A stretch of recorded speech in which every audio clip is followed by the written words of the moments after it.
Well, guys, the Odyssey has been in theaters for about a week now. It hit a $265 million opening weekend. I want to talk about the film a little bit more, and then we'll talk about the box office predictions, how big or how many legs that the Odyssey as a whole has with Spider-Man Brand New Day and stuff like that coming out. But let's talk about the film a little more, a couple more things I want to touch on after my second viewing. I am going to the film again in IMAX tomorrow, and I have IMAX 70mm tickets lined up, and for 2 or 3 weeks, we'll dive into that in a little bit too.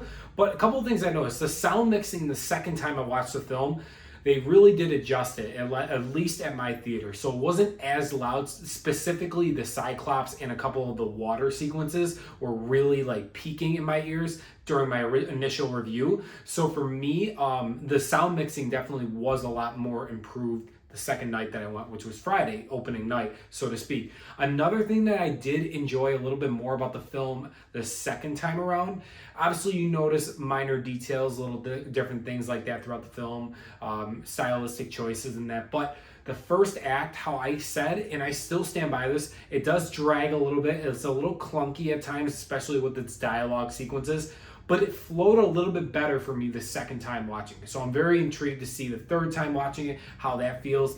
Obviously, guys, I can touch on the technicality again about this film. It is beautiful from its IMAX craft. Obviously, big fan of IMAX, as you guys know. But with that being said, it's beautiful. It is a great film. It is a masterpiece of a film. I can't wait to do my ranking coming up maybe in next week or the week after that. I will be ranking all Nolan films in 2026 with the inclusion of the Odyssey, or including obviously.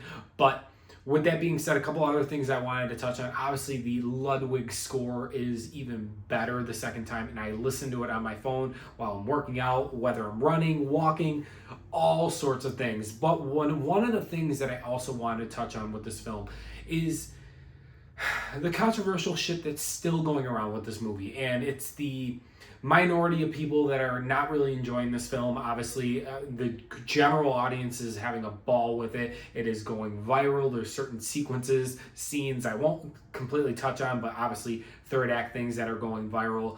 This film is a cultural impact, whether you like it or not.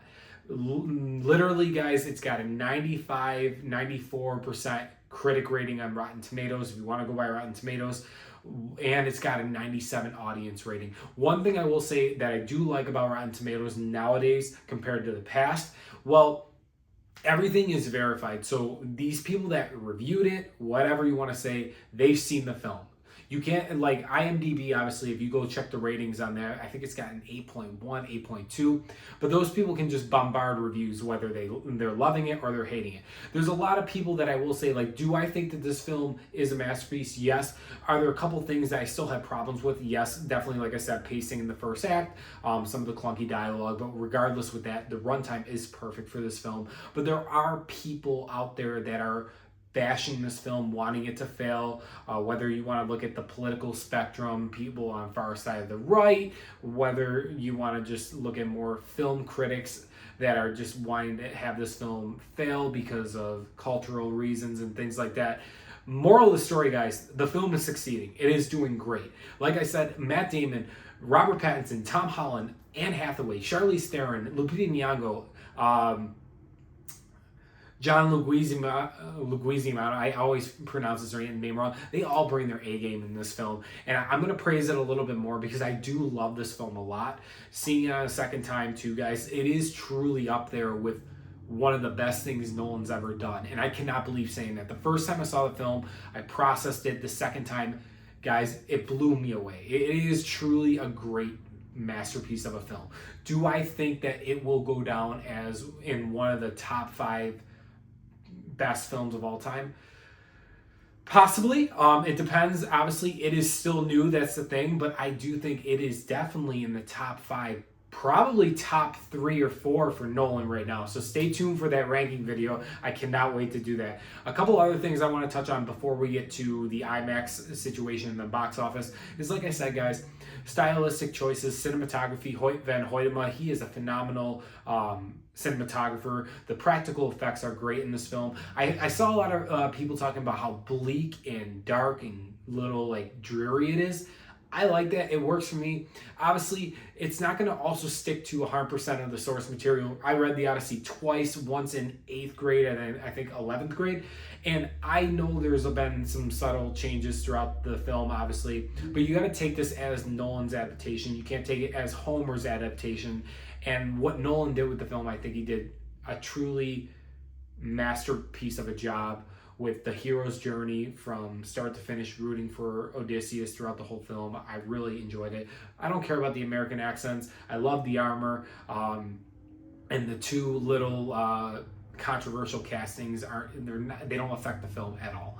With that being said, let's talk about the IMAX sequences. So guys, or the IMAX screening, so to speak. So obviously this film is being advertised 70 millimeter IMAX experience. It has been sold out for almost 3 or 4 weeks going into the 3rd week of August. I got my tickets for the 2nd week of August, so I cannot wait to see it. Second full week of August, going on a Saturday. I'm going to vlog it, everything like that. So I actually see all my films in IMAX, but it's IMAX digital, so it's IMAX 1.90 aspect ratio, and these theaters by me have been sold out complete. I went in there the second showing, and I've been hearing a couple of my buddies that went in there too throughout the week, and even the standard showings are not selling out, so to speak, but are packed, and that's a big thing. Now, obviously, $265 million opening weekend, guys. A lot of that's IMAX showings, and IMAX tickets are like $25 to $30, so you got to average that in too as well. But just showing that so many people are passionate to see this film on the biggest screen possible, that's something Nolan did right. And I think he deserves the credit that he gets throughout all these films that he does working with IMAX. With that being said, what kind of legs does the Odyssey have going into week 2, week 3, etc.? So week 2, I still think it's going to have maybe a 30 or 40% drop. I do think that this film is going to have great legs throughout the whole rest of the week. I don't know what it's going to bring in revenue-wise week by week basis. We know Spider-Man's going to basically stab it coming out next Thursday. So we'll see what Spider-Man and the Odyssey, when they go head to head, what they're going to do, whether they benefit or one benefits over the other. We'll have to see. Overall, guys, if I'm a betting man, out of all the films that Nolan's ever done, not talking about the Dark Knight films, this is his best shot at hitting $1 billion. He got close with Oppenheimer. Obviously, we had the Barbenheimer effect. It got to $975 million, so close to $1 billion for a rated R biopic film. This is a rated R film as well. But I don't know, something feels a little bit different about this film, guys. The general audience is awakened for Nolan, so to speak. It is all the Gen Z people that love Nolan, and I don't know, a lot of people that I know are going back to back to see this film multiple times in IMAX, including myself. And so with that being said, I think this film has got a great shot at hitting $1 billion. If I was a betting man, what film do I think would get $1 billion first, whether it's Spider-Man or the Odyssey? I do think it would be Spider-Man, but Odyssey has the best shot because, think about it, guys, IMAX tickets are more expensive than general admission tickets, so you got that as well. Regardless to say, the film is a masterpiece, guys. If you have not seen the Odyssey yet, listen, if you guys are been on the fence about hearing all the controversial shit about it, go see the film. Judge it as a film, and then at least if after you've seen it and you don't like it, you don't like it. But guys, let me know your thoughts below if you have seen the Odyssey. Thanks for watching, guys. Stay tuned. The next video you'll be seeing is the Brand New Day Spider-Man review. Can't wait for that film as well. It's in my most anticipated. And then we'll be heading into a couple more Nolan videos. So stay tuned, and I'll see you guys soon.